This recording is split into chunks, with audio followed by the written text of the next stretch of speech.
बोलो गुरुदेव भगवान की जय। प्यारी कृष्ण कन्हैया लाल की जय। श्रीमद् देवी भागवत प्रथम स्कंध प्रथम खंड अथ द्वादशो अध्याय। राजा शुद्युम्न की इला नामक स्त्री के रूप में परिणति, इला का बुध से विवाह और पुरुरवा की उत्पत्ति। भगवती की स्तुति करने से इला रूपधारी राजा शुद्युम्न की सायुज्य मुक्ति। सूत जी बोले, तदनंतर इला के गर्भ से पुरुरवा ने जन्म लिया। यह प्रसंग मैं आप लोगों से कहता हूँ। वे बुध पुत्र पुरुरवा बड़े धर्मात्मा, यज्ञ करने वाले एवं दानशील थे। सुद्युम्न नामक एक राजा थे। वे बड़े ही सत्यवादी और जितेंद्रिय थे। एक बार वे सैंधव घोड़े पर आरूढ़ होकर आखेट के लिए वन में गए। उनके साथ कुछ मंत्री भी थे। वे राजा कानों में कमनीय कुंडल पहने थे। आजगव नामक धनुष तथा बाणों से भरा अद्भुत तरकश धारण करके उस वन में भ्रमण करते हुए रुरु, मृग, हिरण, खरगोश, सुअर, गैंडों, गवय, सांभर, भैंसों, वन मुर्गों को मारते हुए तथा यज्ञोपयोगी अनेक वन पशुओं का वध करते हुए राजा शुद्युम्न कुमार नामक वन में प्रविष्ट हुए। वह दिव्य वन सुमेरु पर्वत के निचले भाग में था, जो सुंदर मंदार वृक्षों से सुशोभित था। वहां अशोक वृक्ष की लताएं फैली हुई थीं तथा मौलसिरी की सुगंधि उसे सुरभित कर रही थी। वह वन साल, ताड़, तमाल, चंपा, कटहल, आम, कदम्ब और महुए के पेड़ों से सुशोभित था तथा जहाँ तहाँ माधवी लता मंडप के समान छाई हुई थी। उस वन में दाड़िम, नारियल तथा केले के वृक्ष भी शोभित हो रहे थे और वह वन जूही, मालती तथा कुंद की पुष्पित लताओं से चारों ओर से घिरा हुआ था। वहाँ हंस और बतख विचरण कर रहे थे। बांस एक दूसरे से रगड़ खाने के कारण हवा में मधुर ध्वनि उत्पन्न कर रहे थे तथा कहीं भ्रमरों की मधुर गुंजार वन प्रांत को गुंजित कर रही थी। इस प्रकार वह वन सब प्रकार से सुखदायक था। कोयलों की ध्वनि से मंडित तथा पुष्पों से युक्त वृक्षों को देखकर अनुचरों के साथ राजा सुद्युम्न अत्यंत प्रसन्न हुए। राजर्षि सुद्युम्न ने वहां प्रवेश किया और उसी क्षण वे स्त्री के रूप में परिणत हो गए। उनका घोड़ा भी घोड़ी के रूप में परिणत हो गया। इससे वे राजा चिंता में पड़ गए। वे मन में सोचने लगे, यह क्या हो गया। चिंता से व्याकुल वे राजा सुद्युम्न बार बार सोचते हुए बहुत दुखी और लज्जित हुए। उन्होंने सोचा, अब मैं क्या करूं और स्त्रीत्व भाव से युक्त मैं घर कैसे जाऊं। मैं अब कैसे राज्य संचालन करूंगा। मैं इस प्रकार किससे ठगा गया। ऋषिगण बोले, हे लोमहर्षण सूत जी, आपने यह बड़ी आश्चर्यजनक बात कही। देवता के समान तेजस्वी राजा सुद्युम्न स्त्रीत्व को प्राप्त हो गए। इसका कारण क्या है, उसे बताइए। उस रमणीय वन में राजा ने कौन सा कार्य किया था। हे सुब्रत, आप विस्तार पूर्वक हमें बताइए। सूत जी बोले, एक समय की बात है, शनकादिक ऋषिगण अपने तेज से 10 दिशाओं को प्रकाशित करते हुए शंकर जी के दर्शन के लिए वहां गए थे। उस समय महादेव शिव पार्वती के साथ विहार कर रहे थे। उसी बीच में उन शनकादिक ऋषियों को वहां देखकर पार्वती अत्यंत लज्जित हो गई। वे अति माननीय पार्वती कांपती हुई लज्जित होकर अलग खड़ी हुई। सनकादिक मुनि भी शिव एवं पार्वती को विहार करते देखकर वहां से तत्काल लौटकर नर नारायण के आश्रम में चले गए। भगवान शिव अपनी प्रिय पत्नी को लज्जित देखकर कहने लगे, तुम इस प्रकार लज्जित क्यों हो रही हो। तुम्हारे सुख का उपाय मैं अभी करता हूँ। हे वरानने, आज से जो कोई भी पुरुष इस वन में भूल से भी आएगा वह स्त्री हो जाएगा। उन शिवजी ने वन को ऐसा शाप दे दिया है, इसे जो लोग जानते हैं वे उस दोषपूर्ण वन का पूर्णतः परित्याग कर देते हैं। वे शुद्युम्न भी अज्ञानवश सचिवों के साथ उस वन में चले गए, जिससे वे अपने सचिव आदि सहित स्त्री हो गए। इसमें शंका का कोई कारण नहीं है। चिंताकुल होने के कारण राजा सुद्युम्न लज्जावश घर नहीं गए और उस वन प्रदेश से बाहर इधर उधर घूमने लगे। स्त्रीत्व प्राप्त होने पर उन महात्मा का नाम इला पड़ गया। इस प्रकार स्त्री रूप में घूमते हुए एक दिन चंद्रमा के युवा पुत्र बुध से उनकी भेंट हो गई। अनेक स्त्रियों के साथ भ्रमण करती हुई उस हाव भावमयी युवती रमणी को देखकर चंद्रमा के पुत्र भगवान बुध उस पर मोहित हो गए।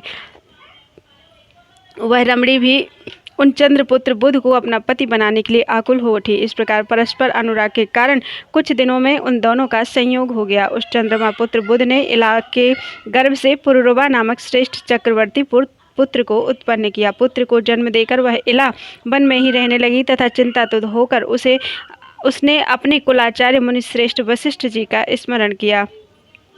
इलाके स्मरण करते ही वशिष्ठ जी वहां आए। सुद्युम्न की यह दशा देखकर उन्हें बड़ी दया आई। तब उन्होंने समस्त लोक का कल्याण करने वाले महादेव शिव को प्रसन्न किया। वशिष्ठ जी पर प्रसन्न होकर भगवान शंकर ने उन्हें मनोभिलषित वर प्रदान किया। वशिष्ठ जी ने प्रिय राजा सुद्युम्न के पुनः पुरुष होने के लिए प्रार्थना की। शिव जी ने अपना वचन सत्य करते हुए कहा, हे से आज से राजा सुद्युम्न 1 मास पुरुष और 1 मास स्त्री बनकर रहेंगे। इस प्रकार वरदान पाकर राजा सुद्युम्न पुनः अपने घर आ गए और वे धर्मात्मा वहां वशिष्ठ जी की कृपा से राज्य करने लगे। जब वे स्त्री के रूप में रहते थे तब अंतःपुर में रहते थे और जब पुरुष रूप में रहते थे तब राज्य करते थे, परंतु इस कारण उनकी प्रजा उनसे उद्विग्न होकर राजा के रूप में उनका अभिनंदन नहीं करती थी। कुछ समय के बाद जब राजकुमार पूर्वरुवा युवक हो गया तब महाराज सुद्युम्न उसे प्रतिष्ठानपुर का राज्य सौंपकर वन में चले गए। अनेक प्रकार के वृक्षों से सुंदर लगने वाले उस वन में रहते हुए राजा सुद्युम्न ने देवर्षि नारद जी से सर्वोत्तम नवाक्षर अर्थात नवार्ण मंत्र की दीक्षा ली और अत्यंत श्रद्धा भक्ति के साथ मन लगाकर वे उस मंत्र का जप करने लगे। तदनंतर भक्तों का उद्धार करने वाली जगत जननी भगवती शिवा ने सगुण रूप धारण करके उन्हें प्रत्यक्ष दर्शन दिया। उस समय मनोरम तथा दिव्य स्वरूप वाली भगवती सिंह पर सवार होकर उनके समक्ष खड़ी हो गईं। उनके नेत्र मद से परिपूर्ण थे। ऐसी दिव्य रूप धारणी से दुर्गा देवी को अपने सामने देखकर स्नेह भरे नेत्रों वाले इला रूपी राजा सुद्युम्न प्रेम पूर्वक सिर नवाकर उनकी स्तुति करने लगे। इला ने कहा, हे भगवती, आपका जगत प्रसिद्ध वह दिव्य रूप जो संसार के लिए कल्याणकारी है मैंने देखा। हे जननी, सुर समूह से सेवित आपकी भुक्ति मुक्ति प्रदायक चरण कमल की मैं वंदना कर रही हूँ। हे अम्ब, इस संसार में कौन मनुष्य आपको संपूर्ण रूप से जान सकता है, जबकि मुनि एवं देवगण भी उसे देखकर विमोहित रहते हैं। हे देवी, आपके संपूर्ण ऐश्वर्य तथा मुझ जैसी अकिंचन पर यह दया, यह सब देखकर मुझे आश्चर्य हो रहा है। हे माता, जब शिव, विष्णु, ब्रह्मा, इंद्र, सूर्य, कुबेर, अग्नि, वरुण, वायु, चंद्रमा और अष्टवसु भी आपके प्रभाव को नहीं जानते, तब भला गुण रहित मनुष्य आपके गुणों को कैसे जान सकता है। हे अम्ब, यद्यपि परम तेजस्वी भगवान विष्णु आपको समुद्र से उत्पन्न सब प्रकार के मनोरथों को सिद्ध करने वाली साक्षात सात्विकी शक्ति स्वरूपा लक्ष्मी के रूप में समझते हैं, ब्रह्मा भी आपको राजसी शक्ति स्वरूपा सरस्वती तथा शिव जी आपको तामसी शक्ति स्वरूपा महाकाली के रूप में जानते हैं, तथापि हे अंबिके, वे भी आपकी निर्गुणात्मिका दिव्य शक्ति को भली भांति नहीं जानते। हे भवानी, कहाँ तो अत्यंत मंदबुद्धि मैं और कहाँ मुझ पर अमित महिमाशाली तथा अमोघ प्रभाव वाला आपका अनुग्रह। मैं आपके कारुणिक चरित्र को जानती हूँ, जो कि आप भक्ति भाव युक्त सेवकों पर सर्वदा दया करती हैं। यद्यपि कमल वन में वास करने वाली कमला होकर आपने भगवान विष्णु को पति रूप में वर्ण किया है, तथापि वे मधुसूदन आनंददायक व्यवहार नहीं करते। वे आदि पुरुष विष्णु आदि शक्ति स्वरूपा आपके पवित्र हाथों से अपना पाद संवाहन कराकर अपने चरणों को शुभ तथा पवित्र करते हैं। वे पुराण पुरुष भगवान विष्णु भी प्रसन्न होकर आपके चरणों का आघात वैसे ही चाहते हैं जैसे अशोक वृक्ष अपनी वृद्धि के लिए चाहता है। हे सुंदर चरित्र वाली देवी, आप विष्णु के विशाल शांत एवं भूषणों से विभूषित वक्ष स्थल रूपी सैया पर सर्वदा निवास करती हैं। उस समय ऐसा जान पड़ता है मानो सुंदर श्याम मेघ में बिजली चमक रही हो। तब वे जगदीश्वर होते हुए भी क्या आपके वाहन नहीं बन जाते। हे अम्ब, यदि क्रोधित होकर आप उनको त्याग दें तो वे भगवान विष्णु अपूजित और शक्तिहीन होकर कुछ नहीं कर पाएंगे, क्योंकि लोक में भी देखा जाता है कि श्रीहीन, गुण रहित एवं उदासीन पुरुष को उनके कुटुंबी जन भी त्याग देते हैं। क्या ब्रह्मादि देवगण भी किसी समय युवती रूप में नहीं थे, जो दिन रात आपके चरण कमलों का ही आश्रय रखते हैं। मैं तो मानती हूँ कि आपने ही उन्हें पुंसत्व प्रदान किया था।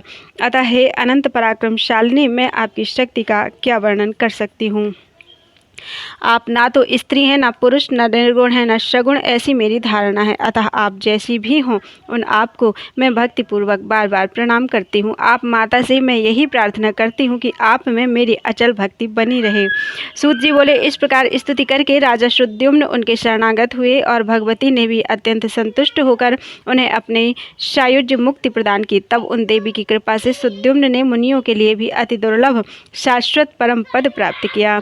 इति श्रीमद्देवी भागवते महापुराणे अष्टादशसहस्रयां संहितायां प्रथम स्कंधे सुद्युम्न स्तुति नाम 12वां अध्यायः। बोलो वृंदावन बिहारी लाल की जय। अथ 13वां अध्यायः। राजा पुरुरवा और उर्वशी की कथा। सूत जी बोले, शुद्युम्न के दिवंगत हो जाने पर प्रजानुरंजन में तत्पर गुणी एवं सुंदर महाराज पुरुरुवा राज्य करने लगे। उस रमणीय प्रतिष्ठानपुर में सर्वधर्मज्ञ तथा प्रजा की रक्षा में तत्पर राजा पुरुरुवा ने सभी के द्वारा आदरणीय राज्य किया। उनकी राज्य मंत्रणा अच्छी तरह से गुप्त रहती थी और उन्हें दूसरे राज्यों की मंत्रणाओं का भली भांति ज्ञान रहता था। उसमें सर्वदा उत्साह, शक्ति एवं उत्तम प्रभु शक्ति विद्यमान थी। साम, दान, दंड और भेद, ये चारों नीतियां उन राजा के वशीभूत थीं। वे चारों वर्णों तथा आश्रमों के लोगों से अपने अपने धर्मों का आचरण कराते हुए राज्य का शासन कार्य करते थे। वे राजा पुरुरुवा विपुल दक्षिणा वाले विविध यज्ञ करते थे और पवित्र दान किया करते थे। राजा पुरुरुवा के रूप, गुण, उदारता, शील, ऐश्वर्य एवं वीरता की प्रशंसा सुनकर उर्वशी उनके वशीभूत हो गई। उन दिनों वह भी ब्रह्मा के शाप से पृथ्वी पर मनुष्य योनि में आई थी। अतः उस मानिनी ने उन राजा को गुणी जानकर उन्हें पति के रूप में स्वीकार कर लिया। वह वरांगना इस प्रकार की शर्त रखकर वहीं रहने लगी। उसने कहा, हे राजन, ये दोनों भेड़ के बच्चे मैं आपके पास धरोहर के रूप में रखती हूँ। हे मानद, आप इनकी रक्षा करें।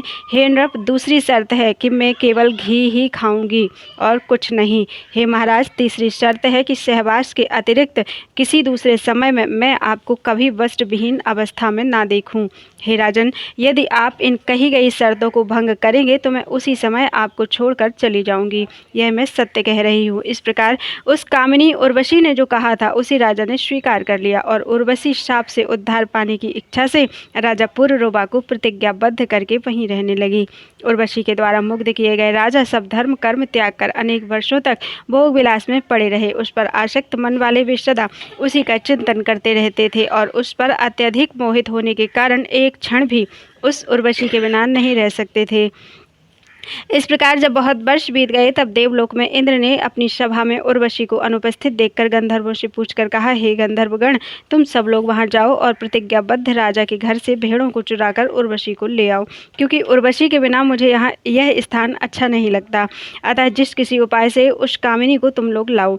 तब इंद्र के ऐसा कहने पर विश्वावसु आदि प्रधान गंधर्वों ने वहां जाकर रात्रि के घोर अंधकार में राजा पुरुरुवा को विहार करते देख उन दोनों भेड़ों को चुरा लिया। तब आकाश मार्ग में जाते हुए चुराए गए वे दोनों भेड़ जोर से चिल्लाने लगे। अपने पुत्र के समान पाले हुए भेड़ों का क्रंदन सुनते ही उर्वशी ने क्रोधित होकर राजा पुरुरुवा से कहा, हे राजन, मैंने आपके सम्मुख जो पहली शर्त रखी थी वह टूट गई। आपके विश्वास पर मैं धोखे में पड़ी, क्योंकि पुत्र के समान मेरे प्रिय भेड़ों को चोरों ने चुरा लिया। फिर भी आप घर में स्त्री की तरह शयन कर रहे हैं। अपने को वीर समझने वाले नपुंसक इस अधम स्वामी के द्वारा मैं नष्ट कर दी गई। बीड़ी कौन? अपने को वीर समझने वाले नपुंसक इस अधम स्वामी के द्वारा मैं नष्ट कर दी गई। सर्वदा प्राणों के समान मेरे दोनों भेड़ अब चले गए। उर्वशी को इस प्रकार विलाप करती देख प्रेम में आसक्त राजा पुरुरुवा चोरों के पीछे नग्नावस्था में ही तुरंत दौड़ पड़े। उसी समय गंधर्वों द्वारा वहां राजा के भवन में बिजली चमका दी गई, जिसके कारण वहां से जाने की इच्छा वाली उर्वशी ने राजा को नग्न देख लिया। गंधर्व उन दोनों भेड़ों को वही मार्ग में छोड़कर भाग गए। थके एवं नग्न राजा भेड़ों को लेकर अपने घर चले आए। तब वे उर्वशी को वहां से गई हुई देखकर अत्यंत दुखित होकर विलाप करने लगे एवं लज्जित हुए। पति को नग्न देखकर वह सुंदरी उर्वशी चली गई थी। व्याकुल, लाचार, काम से मोहित तथा एकमात्र उर्वशी में आसक्त चित्त वाले राजा शोक तथा क्रंदन करते हुए देश देश में भ्रमण करने लगे। इस प्रकार समस्त भूमंडल पर भ्रमण करते हुए उन्होंने उर्वशी को कुरुक्षेत्र में देखा। उसे देखते ही प्रसन्न मुख वाले नृपश्रेष्ठ राजा पुरुरुवा ने मधुर वाणी में कहा, हे प्रिय, ठहरो ठहरो। हे कठोर हृदय, मैं अब भी तुम पर आसक्त हूँ।